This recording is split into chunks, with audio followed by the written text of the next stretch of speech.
దేవుని ఘనమైన నామానికి వందనాలు తెలియజేస్తూ ఉన్నాను. దేవుడు తన మహాకృపలో మనల్ని ఇంతవరకు కాచి మరొక రోజుని మనకి ఇచ్చినందుకు దేవునికి ఎంతో వందనాలు స్తోత్రాలు చెల్లిస్తున్నాను. మీరందరూ క్షేమంగా ఉన్నారని నేను నమ్ముతూ ఉన్నాను. అండ్ మీ కొరకు మేము ప్రార్థన చేస్తూ ఉన్నాం. ఈ యొక్క ప్రతిరోజు వాక్య ధ్యానంలో నిన్నటి నుంచి మనము అంశాన్ని ప్రారంభించుకున్నాము. పాస్టర్ జాన్ మోహన్ గారు నిన్న అందించారు. మనం ఎలా మరణించకూడదు అనే అంశంలో మారు మనస్సు లేకుండా మనం మరణించకూడదు అనే అంశాన్ని మనం చూసాము. అయితే ఈరోజు ఎవరి ఎడల మనం ద్వేషము కలిగి ఉండకూడదు అనే అంశాన్ని చూడబోతూ ఉన్నాం. చిన్న ప్రార్థన చేసుకొని ఈ యొక్క వాక్య ధ్యానాన్ని ప్రారంభించుకుందాం. మహాపరిశుద్ధుడైన కృపగలిగిన దేవా, దయగలిగిన తండ్రి, మీ అత్యున్నత ప్రేమకి మీకు ఎంతో వందనాలు స్తోత్రాలు చెల్లిస్తున్నాం నాయన. నీ కృపలో మమ్మల్ని ఇంతవరకు కాచి కాపాడి మరొక దినాన్ని మా జీవితంలో వచ్చే ప్రభా నీకు ఎంతో వందనాలు. మా జీవితంలో చేసిన ప్రతి ఒక్క మేలుని బట్టి నీకు ఎంతో వందనాలు స్తోత్రాలు తండ్రి. ప్రభా, ఈ ప్రసారాన్ని వీక్షిస్తున్న ప్రతి ఒక్క బిడ్డను దీవించండి, ఆస్వాదించండి. ప్రభా, నీ వాక్యాన్ని ధ్యానించబోతుండగా ప్రభా మా హృదయాన్ని మీ ఆధీనంలో ఉంచుకోండి. ప్రభా నాయన, నీ వాక్యాన్ని అర్థం చేసుకొని ప్రభా తండ్రి దానికి అనుగుణంగా జీవించే కృపను దయచేయమని మమ్మల్ని మీ చేతులకు అప్పగించుకుంటూ ఈ సమయాన్ని మీ చేతులకు అప్పగిస్తూ యేసునామమును స్తుతించి ప్రార్థించి అడిగి వేడుకొంచున్నాం తండ్రి, ఆమేన్. సో నిన్నటి దినాన మనము ఈ వాక్య ధ్యానం మనం విన్నాము. మారు మనస్సు లేకుండా మనము మరణించకూడదు. సో రెండవ భాగము ఈరోజు మనం చూడబోతూ ఉన్నాము. ఎవరి ఎడల మనం ద్వేషము కలిగి ఉండకూడదు. మనం ఎలా మరణించకూడదు అంటే మనం ఎవరి పట్ల ద్వేషం కలిగి ఉండకూడదు. సో ఒక వ్యక్తి ఇలా అన్నాడంట, మరణమున్న ఈ లోకంలో ద్వేషానికి సమయం ఎక్కడ? సో మరణమున్న ఈ లోకంలో ద్వేషానికి సమయం ఎక్కడ? మన జీవితకాలం అంతట్లో కూడా ఎక్కువ సమయము మనము కొట్లాడుకోవడానికి, ద్వేషించడానికి కేటాయిస్తూ ఉంటాము. మన సమయాన్ని వృధా చేసుకుంటూ ఉంటాం, మన జీవితాన్ని వృధా చేసుకుంటూ ఉంటాము. దేవుని యొక్క వాక్యం సెలవిస్తూ ఉంది, మనము క్షమించే వారంగా ఉండాలి, మనం ద్వేషము కలిగి ఉండకూడదు అనేది. నిన్నటి దినాన మనం విన్నాము, మారు మనస్సు వాయిదా వేయకూడదు అని. సో మారు మనస్సు పొందడం అనేది వాయిదా వేయకూడదు. ఎప్పుడు చనిపోతామో మనకు తెలియదు. మన యొక్క మరణం ఎప్పుడు వస్తుందని, ఎలా సంభవిస్తుంది అనేది మనకు తెలియదు. మనం అనుకుంటా ఉన్నాం కరోనా వల్ల చనిపోతాము, లేదంటే ఏదైనా తుఫాను వస్తే చనిపోతాము, లేదంటే ఏదైనా ఉపద్రవం వస్తే చనిపోతాం అనుకుంటాం. కానీ ఏ విధంగానైనా మరణం రావచ్చు. మన యొక్క అనారోగ్యం పాలవచ్చు, లేదంటే మన మరణం ఎలా ఉంటుందని మనకు తెలియదు. మనం ఎప్పుడు చనిపోతామో కూడా మనకి తెలియదు. కాబట్టి మనము మారు మనస్సు అనేది వాయిదా వేయకూడదు. మనం రక్షించబడాలి, పరలోకంలో ఉండాలి అంటే కనుక మనము మారు మనస్సు చెందాలి. మనము యేసుక్రీస్తుని సొంత రక్షకునిగా అంగీకరించాలి. సో అదేవిధంగా మారు మనస్సు మనం ఏ విధంగా అయితే వాయిదా వేయకూడదు అనేది విన్నామో, సమాధాన పడుట అనేది కూడా మనం వాయిదా వేయకూడదు. జాగ్రత్త గమనించండి. హెబ్రీలకు రాసిన పత్రిక 12వ అధ్యాయము 14-15 వచనాల్లో కనుక చూసినట్లయితే అపోస్తలుడైన పౌలు ఈ మాట అంటూ ఉన్నాడు. ఆయన సంఘాన్ని బలపరుస్తున్నాడు. ఈ మాట హెబ్రీలకు రాసిన పత్రిక 12వ అధ్యాయము 14-15 వచనాలు. బైబిల్ ఉన్నవారు ప్రతి ఒక్కరు మరి ఈ ఒక్కటి వాక్య ధ్యానాన్ని చూడవలసిందిగా మనం చేస్తూ ఉన్నాం. అందరితో సమాధానమును పరిశుద్ధతయు కలిగి ఉండుటకు ప్రయత్నించుడి. పరిశుద్ధత లేకుండా ఎవడును ప్రభువును చూడడు. అందరితోనూ సమాధానమును పరిశుద్ధతయు కలిగి ఉండుటకు ప్రయత్నించమని అపోస్తలుడైన పౌలు జ్ఞాపకం చేస్తూ ఉన్నాడు. మనం అందరితో కూడా సమాధానం పడి పరిశుద్ధతని కలిగి ఉండటానికి ప్రయత్నం చేయాలి. ఎందుకంటే అది లేకపోతే మనం ప్రభువుని చూడలేం. సో మనము జీవించే కాలము, మనం మారు మనసు పొందిన తర్వాత మన నిరీక్షణ ఏంటంటే మనము ప్రభువుని చూస్తాము. మనం మరణించిన తర్వాత ప్రభువుని చూస్తాము, పరలోకంలో మనం ఉంటామని. అయితే మనము ప్రభువుని చూస్తాము అనే సత్యము మనల్ని ఇతరులతో సమాధానపరిచేందుకు నడిపించాలి. జాగ్రత్త గమనించండి. మనం ఒకవేళ పరిశుద్ధత లేకపోతే, మనము మారు మనసు చెందకపోతే, మనము సమాధాన పడకపోతే మనం ప్రభువుని చూడలేము. దేవుని వాక్యం స్పష్టంగా తెలియజేస్తూ ఉంది. సో సమాధాన పడే వారంగా ఉండాలి అనేది దేవుడు జ్ఞాపకం చేస్తూ ఉన్నాడు. మనకి అనేకమైన కారణాలు ఉండొచ్చు. ఒకరిని ద్వేషించడానికి మనకి అనేకమైన కారణాలు ఉండొచ్చు. మనం అనేకమైన కారణాలు వెతుక్కుంటాం. ఆమె ఇలా చేసింది నాకు, అతను ఇలా చేశాడు నాకు, అందుకే నేను అతన్ని ద్వేషిస్తున్నాను. సో కానీ ఇవేవి కూడా మనము ప్రభువుని చూస్తున్నాము చూడబోతున్నాము అనే సత్యము మనల్ని వీటన్నిటిని అధిగమించి మనను వారితో సమాధాన పడే విధంగా నడిపించాలి. ప్రభువు కంటే మనకి ఉన్నతమైనది ఏది లేదు, ప్రభువు కంటే విలువైంది ఏది లేదు మనకి.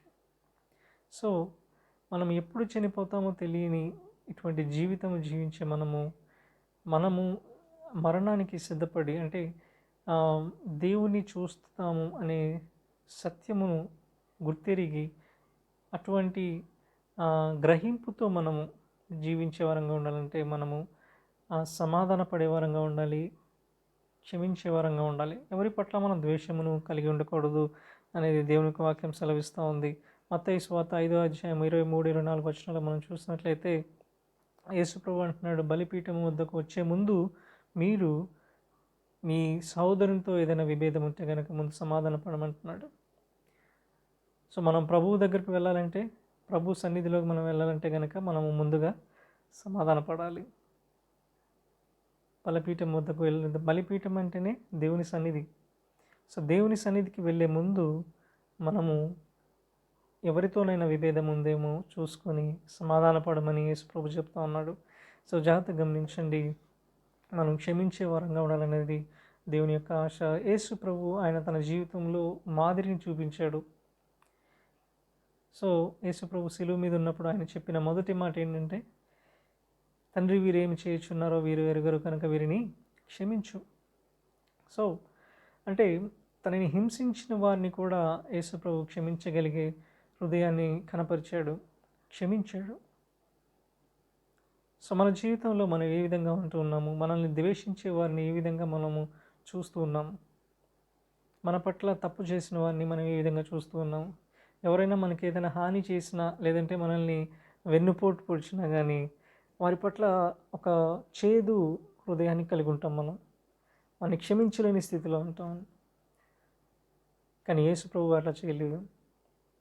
యేసు ప్రభువుని వెన్నుపోటు పొడిచిన వాడిని కూడా, యేసు ప్రభువుని తృణీకరించిన వాడిని కూడా యేసు ప్రభు క్షమించాడు. పేతురుని క్షమించాడు, తనని హింసించిన వాడిని క్షమించాడు.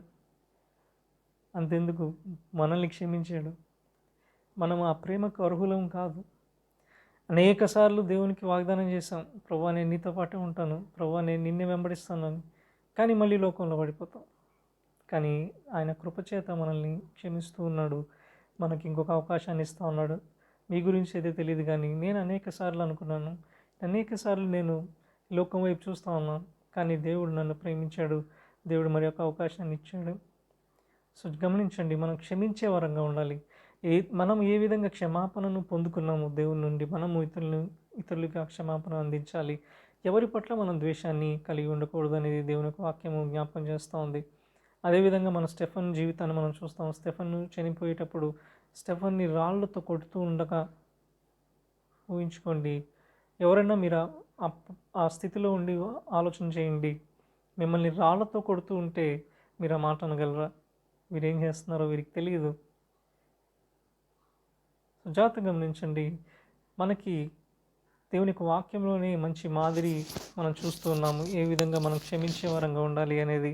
సో మనము ఎవరి పట్ల ద్వేషము కలిగి ఉండకూడదు, మనము అందరినీ క్షమించే వరంగా ఉండాలి అనేది దేవుని యొక్క వాక్యము మనకి జ్ఞాపకం చేస్తూ ఉంది.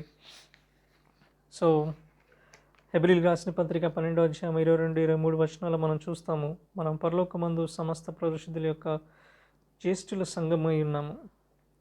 జ్యేష్ఠుల సంఘంలో మనం చేర్చబడుతూ ఉన్నాము, క్షమించబడిన వారము. సో మనం ఏ విధంగా క్షమించబడ్డాము, మనం క్షమించే వారంగా ఉండాలి. సో పరలోకంలో ఆశ్చర్యములతో నిండిన ప్రదేశం అది. ఎవరైతే ఉంటారనుకుంటామో అక్కడ ఉండరు, ఎవరైతే ఉండరు అనుకుంటామో అక్కడ ఉంటారు, చెప్పలేము. సో మనల్ని మనం పరీక్షించుకుంటూ, మనల్ని మనం సిద్ధపరచుకుంటూ, మనము క్షమించే వరంగా, ఎవరి పట్ల మనం ద్వేషం కలిగి ఉండకుండా మనల్ని మనం పరిశుద్ధపరుచుకుంటూ జీవించాలి. చివరి వరకు ఆ రక్షణ మనం కాపాడుకున్నప్పుడే మనం పరలోకంలో ఉంటాం, దేవుణ్ణి చూడగలుగుతాం. సో జాగ్రత్తగా గమనించండి, దేవుని యొక్క వాక్యము ఎప్పుడు కూడా మనము ఇతరుల పట్ల ప్రేమను కనపరచాలనేది జ్ఞాపకం చేస్తూ ఉంటుంది. మన జీవిత ముగింపును అదేవిధంగా ప్రజల పట్ల మన ప్రేమను, ఇతరుల పట్ల మన ప్రేమను కనపరిచే విధానాన్ని జతపరుస్తూ మాట్లాడుతూ ఉంటుంది. ఫిలిప్పీలకు రాసిన పత్రిక 4వ అధ్యాయం 5వ వచనంలో అపోస్తలుడైన పౌలు అంటున్నాడు, మన సహనము సకల జనులకు తెలియబడినట్లు ప్రభునందు ఆనందించుడి, మరలా చెప్పుదును ఆనందించుడి అనే వచనం తర్వాత ఈ మాట అంటూ ఉన్నాడు, మన సహనము సకల జనులకు తెలియబడినట్లు. అంటే మనము మన యొక్క జీవితంలో ఎవరి పట్ల కూడా ద్వేషము కలిగి ఉండకుండా సహనము కలిగి ప్రేమించే వరంగా ఉండాలనేది దేవుని యొక్క వాక్యం జ్ఞాపకం చేస్తూ ఉంది. సో అలాగే అనేకమైన వచనాలు మనం చూస్తూ ఉన్నాం. యాకోబు రాసిన పత్రిక 2వ అధ్యాయం 13వ వచనంలో, అదేవిధంగా 5వ అధ్యాయం 9వ వచనంలో, యోహాను రాసిన మొదటి పత్రిక 4వ అధ్యాయం 17వ వచనంలో.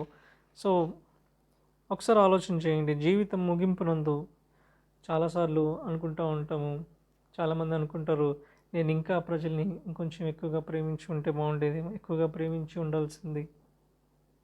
సో మరణము అంచు వరకు వెళ్ళిన తర్వాత అనుకునే దానికంటే మనం ముందుగానే మనము సిద్ధపడి ఉండడం ఎంతో ఉత్తమమైంది. బైబిల్లో అనేక మంది దైవజనులు మనం చూస్తాము, వారి మధ్యన విభేదాలు ఉన్నాయి, ఒకరితో ఒకరికి విభేదాలు ఉన్నాయి. ఏసావు యాకోబు విషయంలో మనం చూస్తాము, అదేవిధంగా యోసేపు జీవితంలో కూడా మనం చూస్తాము.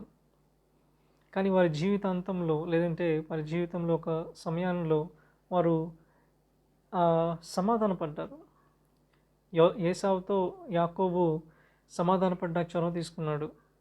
సమాధాన పడిన తర్వాతనే దేవుడు ఆ దర్శనాన్ని ఇస్తాడు. సో పెనియేలు ఆ యొక్క ప్రాంతంలో ఆ దర్శనాన్ని యాకోబుకి అందిస్తాడు. ఆదికాండం 32వ అధ్యాయం 3వ వచనం మనం చూస్తాము, అదేవిధంగా 6వ వచనంలో మనం చూస్తాము. సో యాకోబు దూతల్ని పంపాడు, అంటే ఆయన చొరవ తీసుకున్నాడు, సమాధాన పడటానికి చొరవ తీసుకున్నాడు. అదేవిధంగా ఏసావు కూడా ఎదుర్కొని వచ్చాను అని ఉంటుంది. సో యాకోబు ఆ ప్రయత్నం చేసిన తర్వాతే పరలోక దర్శనం ఆయనకి కలిగింది మనం చూస్తాము. యోసేపు కూడా తన జీవితంలో తన సహోదరులు చేసినది మామూలు విషయం కాదు. నిజంగా ఆ యొక్క వెన్నుపాటు, లేదంటే వెన్నుపోటు కానీ ఆ ద్రోహాన్ని కానీ ఎవరు క్షమించలేరు. కానీ యోసేపు క్షమించాడు. ఆయన చేసిన ఆ యొక్క క్రియ ద్వారా, క్షమాపణ ద్వారా తన కుటుంబాన్నే కాదు కానీ ఆయన ఇశ్రాయేల్ దేశాన్ని, ఇశ్రాయేల్ ప్రజలందరినీ కాపాడుకోగలిగాడు. అండ్ యాకోబు ఈ యొక్క ప్రవచనాన్ని ఇవ్వగలిగాడు. 49వ అధ్యాయంలో మనం చూస్తాము. సో ఆ తర్వాత అతను చనిపోతాడు మనం చూస్తాము. సో ఒకవేళ యోసేపు ఆ ద్వేషాన్ని కనుక అంతే కలిగి ఉండి క్షమించకపోయి ఉంటే ఏ విధంగా ఉండేది ఆలోచన చేయండి. సో పౌలు కూడా తన జీవితంలో, పరిచర్య జీవితంలో మనం చూస్తాము, బర్నబాతో మార్కు విషయంలో విభేదం ఏర్పడుతుంది. అయితే చివరిలో పౌలు తెలుసుకొని ఆయన సమాధాన పడతాడు. తిమోతికి రాసిన 2వ పత్రిక 4వ అధ్యాయం 6వ వచనంలో ఆయన వారి గురించి మంచి మాటలు రాస్తాడు. అదేవిధంగా 11వ వచనంలో మనం చూస్తాం. కొలస్సీలకు రాసిన పత్రిక 4వ అధ్యాయం 10వ వచనంలో కూడా నా ప్రియ సమీప బంధువైన మార్కు అని వందనాలు తెలియజేస్తాడు. సో దైవజనులు కూడా వారి మధ్య విభేదాలు ఉన్నప్పుడు కూడా వారు దాన్ని సమాధాన పడ్డారు, మనకి మాదిరిని చూపించారు. మానవ సహజంగా మనము తప్పనిసరిగా మనము జగడలు ఆడతాం, గొడవ పడతాం. కానీ మనము దాని నుంచి బయటపడి మనం సమాధానం పడే దిశగా మనము లేకపోతే కనుక మనము దేవుని యొక్క ఆశీర్వాదాన్ని కోల్పోతాము, దేవుని యొక్క ఆ నిత్యత్వాన్ని మనం కోల్పోతాం, పరిశుద్ధతను మనం కోల్పోతాం. క్రీస్తు యొక్క సహజ లక్షణము, క్రీస్తు యొక్క ప్రవర్తన ప్రేమ పూరితమై ఉన్నది. సో ఆయన ప్రేమించే దేవుడిగా ఉన్నాడు, క్షమించే దేవుడిగా ఉన్నాడు. అటువంటి జీవితం మనం జీవించాలి, క్రీస్తుని పోలిన వరంగా మనం ఉండాలి అనేది దేవుని యొక్క వాక్యం జ్ఞాపకం చేస్తూ ఉంటుంది. సో జాగ్రత్తగా గమనించండి, మనము చనిపోయే ముందు జీవితాంతము, లేదంటే జీవితం ముగింపులో మనము క్షమించి పొందుకోవడం కంటే మనము ముందుగానే మన జీవితంలో ఆ యొక్క క్షమాగుణం కలిగి ఇతరుల్ని ప్రేమించే వరంగా జీవించటము ఉత్తమమైంది. సో జీవితం యొక్క ముగింపులో సమాధాన పడటం, దేవుని ఆశీర్వాదములను తీసుకొని వచ్చినప్పటికీ జీవితాంతము ప్రేమానురాగాల్ని కలిగి ఉండటే ఉత్తమమైంది. సో దావీదు మరియు యోనాతాను జీవితంలో మనం చూస్తాం ఏ విధంగా వారు ఆ యొక్క మంచి సంబంధాన్ని కలిగి ఉన్నారు. యోనాతాను తండ్రి అయిన సౌలు నిజంగా సౌలు చేసిన పనికి దావీదు యోనాతాను మధ్య ఇంకా వైరం పెరిగి ఉండొచ్చు, కానీ దావీదు అలా చేయలేదు. యోనాతానుతో ఇంకా దగ్గరగా ఉన్నాడు. యోనాతాను కూడా దావీదుతో ఆ సంబంధం కలిగి ఉన్నాడు, ప్రేమ కలిగి ఉన్నారు ఒకరి పట్ల ఒకరు. సో మనము చాలాసార్లు మన జీవితంలో మనం గమనిస్తూ ఉంటాము, ఒక కుటుంబంలో ఎవరైనా చేశారంటే కనుక ఆ కుటుంబంతో మనం మాట్లాడడం, వాళ్ళ తరపున ఎవరైనా వచ్చినా కానీ మనం మాట్లాడడం. ఎందుకంటే వారి పట్ల వారు చేసిన పనిని జ్ఞాపకం చేసుకుంటూ వారిని ద్వేషించే వారంగా ఉంటాం. కానీ దేవుని యొక్క వాక్యము, దేవుని యొక్క దైవజనులుగా దేవుని తెలుసుకున్న వారంగా మనం ఏ విధంగా జీవించాలో వాక్యం జ్ఞాపకం చేస్తూ ఉంది. దైవజనులు వారి యొక్క జీవితాల్లో మనకి ఒక మాదిరిని చూపించారు. సో ఎటువంటి జీవితం వారు జీవించారు. జీవిత ముగింపులో మనం దాన్ని గుర్తించే కంటే, జీవిత ముగింపులో క్షమించే కంటే మన జీవితాంతం కూడా ప్రేమానురాగాలు కలిగి జీవించాలనేది ఎంతో ఉత్తమమైంది. అది ఎంతో ఆశీర్వాదాన్ని తీసుకొని వస్తుంది. జాగ్రత్తగా గమనించండి, ఒక మనిషిని మనం ద్వేషిస్తున్నామంటే అది వారికంటే ఎక్కువగా మనకే ఎక్కువ నష్టాన్ని కలిగిస్తుంది. వారి గురించి ఆలోచన చేసి మనకి మానసికమైన ఒత్తిడి ఎక్కువ అవుతుంది. సో వృద్ధాప్యంలో వచ్చే రోగాలకు అన్నిటికంటే ఈ రోగాలు ఇంకా ఎక్కువ అవుతాయి. సో మనము క్షమించే గుణం లేకపోతే ఆ చేదు అనుభవం మన హృదయంలో ఆ గాయాన్ని అంతే ఉంచుకుంటే కనుక అది మనల్నే కృషింపజేస్తుంది, మనమే నష్టపోయే వారంగా ఉంటాం. జాగ్రత్తగా గమనించండి, షుగరు బీపీలు వచ్చేది దానివల్లే. ఓకే, సో మనం వేరే ఇతరుల్ని ద్వేషిస్తున్నప్పుడు, ఇతరుల్ని ద్వేషించే వారంగా ఉంటే వారికంటే మనకే ఎక్కువ నష్టం కలుగుతుంది అనేది మనం గమనించాలి. సో మనం క్షమాపణ ఎప్పుడైతే విడిచిపెడతామో, క్షమాపణ ఎప్పుడైతే మనం అందిస్తామో, వారిని ఎప్పుడైతే క్షమిస్తామో, సో మనము దాని నుంచి విడుదల పొందుతాము. దాని యొక్క ఆధీనం కింద మనం ఉంటాము. సో జాగ్రత్తగా గమనించండి, మనం క్షమించే వారంగా ఉండాలి. మన జీవితం యొక్క ఆరంభము మరియు ముగింపు సూర్యాస్తమము మరియు సూర్యోదయంగా మనం చూస్తే, సో మన జీవితం ఆరంభము సూర్యోదయము, మన జీవితాంతము సూర్యాస్తమంగా మనం చూస్తే కోపము, ద్వేషము ఈ యొక్క మన జీవితంలో ముగియకుండా ఉండాలి. సో దాంతో ఎఫెసీయులకు రాసిన పత్రికలో 4వ అధ్యాయం 26వ వచనంలో అంటాడు, సూర్యుడు అస్తమించే వరకు మీ కోపమును నిలిచి ఉండకూడదు. సో మన జీవితంలో ఆ యొక్క కోపం అనేది సహజం. ఒక వ్యక్తి పట్ల మనము ద్వేషం కలిగి ఉండటం సహజం, మానవ సహజ లక్షణం అది. కానీ దాని నుంచి మనం బయటపడాలి, మనం క్షమించే వారంగా ఉండాలి. ద్వేషాన్ని ఎల్లప్పుడూ మనం కలిగి ఉండకూడదు. మన హృదయంలో ఎల్లప్పుడూ ఇతరుల పట్ల ప్రేమ కలిగి ఉండాలి. దేవుడిచ్చిన రెండవ ఆజ్ఞ, యేసుప్రభు ఇచ్చిన రెండవ ఆజ్ఞ, మొదటిది నీ పూర్ణ హృదయంతో, నీ పూర్ణ ఆత్మతో, నీ పూర్ణ మనసుతో నీ దేవుడిని యెహోవాను ప్రేమించాలి, దేవుణ్ణి ప్రేమించే వారంగా ఉండాలి. రెండవది మన యొక్క పొరుగు వారిని మనం ప్రేమించాలి. పొరుగువారు అంటే మన యొక్క కుటుంబం కావచ్చు, మన యొక్క ఇంటి పొరుగువారు కావచ్చు. మనము తప్ప ఈ భూప్రపంచంలో నివసించే ప్రతి ఒక్కడు కూడా మన పొరుగువాడే. అది మన దేశస్తులు కావచ్చు, వేరే దేశస్తులు కావచ్చు. ఈ భూమి పైన నివసించే ప్రతి ఒక్క వ్యక్తి మన పొరుగువాడే. సో ప్రతి ఒక్క వ్యక్తిని మనం ప్రేమించే వారంగా ఉండాలి. ఎవరి పట్ల మనం ద్వేషం కలిగి ఉండకూడదు. మనం ఎప్పుడు చనిపోతామో మనకు తెలియదు, మన మరణం ఎప్పుడనేది మనకు తెలియదు. అయితే మనము చనిపోక ముందే మనము ఏ విధంగా మరణించకూడదంటే, ఎవరి ఎడల మనము ద్వేషము కలిగి ఉండకూడదు. ప్రతి ఒక్కరి పట్ల మనం ప్రేమను కనపరిచే వారంగా ఉండాలి. యేసుక్రీస్తుని ఈ లోకాన్ని కనపరచాలి. మన జీవిత లక్ష్యం అదే. దేవుడు మన నుంచి కోరుకునేది అదే. మనం ఆయన పోలిన వారంగా ఎదగాలి, ఆయన ప్రేమను ఈ లోకాన్ని కనపరిచే వారంగా ఉండాలి. క్రైస్తవుల్ని చూసినప్పుడు వారు ప్రేమను చూడగలగాలి. అనేక మంది ఇచ్చే సాక్ష్యం అదే, క్రైస్తవ్యం అంటే ప్రేమను పంచేదిగా ఉంటుంది అని. కానీ అనేక చోట్ల, అంటే కొన్ని చోట్ల ఒక తప్పుడు ఉద్దేశము ఏంటంటే, క్రైస్తవులు మత మార్పిడి చేసేవారు, లేదంటే బలవంత మత మార్పిడులు చేస్తారు. ఇవన్నీ అది దేవుని యొక్క దృష్టిలో కానీ బైబిల్ వాక్యం ఆధారంగా ఇవన్నీ సరైనవి కావు. క్రైస్తవ్యం అంటే ప్రేమను కనపరిచేది. యేసుప్రభు అంటే ప్రేమను కనపరిచేవాడు. సో ప్రేమను చూపించే దేవుడు మనం కలిగి ఉన్నాము. ఆ విధంగానే మనము ఆయన ప్రేమను కనపరిచే వారంగా జీవించాలి. నేను వలె నీ పొరుగువాన్ని ప్రేమించు అంటే మనము మనల్ని ఏ విధంగా ప్రేమించుకుంటామో మన పొరుగువాన్ని కూడా ప్రేమించాలి. మనల్ని మనం ఏ విధంగా అయితే క్షమించుకుంటామో, మనం ఏదైనా తప్పు చేస్తే మనం క్షమించుకుంటాం మనం. నేను ఇట్లా చేశాను, దానివల్ల ఇట్లా చేశాను, దానివల్ల ఇట్లా చేశాను అని కారణాలు వెతుకుతూ ఉంటాం. మనం ఎక్స్క్యూజ్ ఇస్తూ ఉంటాం. కానీ ఎదుటివారి దగ్గరికి వచ్చేసరికి దాన్ని మనం అంగీకరించం.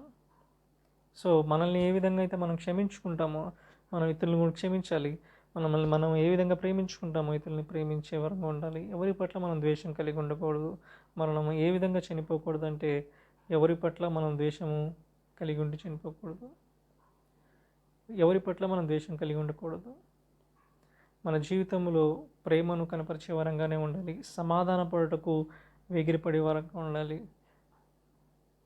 తప్పులు జరుగుతాయి, గొడవలు జరుగుతాయి, ఒకరి పట్ల ఒకరికి విభేదాలు రావచ్చు. కానీ మనం సమాధాన పడే వరంగా ఉండాలి. సమాధాన పడే పరిచర్యని దేవుడు మనకి ఇచ్చాడు. సమాధాన పరిచే పరిచయాన్ని దేవుడు మనకి ఇచ్చాడు. సో మనం సమాధాన పడే వరంగా ఉండాలి. సమాధాన పడుటను వాయిదా వేయకూడదు. మనం జాగ్రత్తగా గమనించండి. మనం ఎవరిని ద్వేషించే వరంగా ఉండకూడదు, ప్రేమించే వరంగా ఉండాలి. అట్టి కృప దేవుడు మనందరికీ దయచేయనుగాక. తలలు వంచుకొని ప్రార్థన చేసుకుందాం. మహాపరిశుద్ధుడైన కృపగల దేవా, దయగలిగిన తండ్రి, వాక్యం ద్వారా మీరే మాతో మాట్లాడిన విధానం బట్టి మీకు ఎంతో వందనాలు తండ్రి. ప్రభువా, మా జీవితాల్లో తండ్రి నాయన నీ ప్రేమను కనపరిచేవారు ఉండడానికి సహాయం చేయండి. ఒకరి పట్ల నాయన ప్రభువా, ఒకరి పట్ల ఒకరము సహనము కలిగి ఆయన ఒకరినొకరు ప్రేమించే వరంగా ఉండడానికి సహాయం చేయండి తండ్రి. ఇతరుల్ని ప్రభా ద్వేషించే వరంగా కాకుండా తండ్రి ప్రభా ఇతరుల పట్ల ప్రేమను కనపరిచే వరంగా ఉండడానికి సహాయం చేయండి ప్రభా. తండ్రి నిన్ను పోలిన వరంగా మేము జీవించడానికి సహాయం చేయండి తండ్రి. నీ ప్రేమని లోకానికి కనపరిచే వరంగా ఉండడానికి సహాయం చేయండి తండ్రి ప్రభా. ఏ విధంగా అయితే మేము క్షమాపణను పొందామో తండ్రి ప్రభా అది గుర్తెరిగి మా జీవితాల్లో ప్రభా ఇతరుల్ని క్షమించే వరంగా ఉండడానికి సహాయం చేయండి తండ్రి ప్రభా. మేము చనిపోయే లోపు తండ్రి ప్రభా మేము ఆయన ప్రభా ద్వేషాన్ని కలిగి ఉండకుండా ప్రభా సాధ్యమైనంత మట్టుకు ప్రభా మేము సమాధాన పడే వరంగా ఉండడానికి ప్రభా కృప చూపించండి తండ్రి.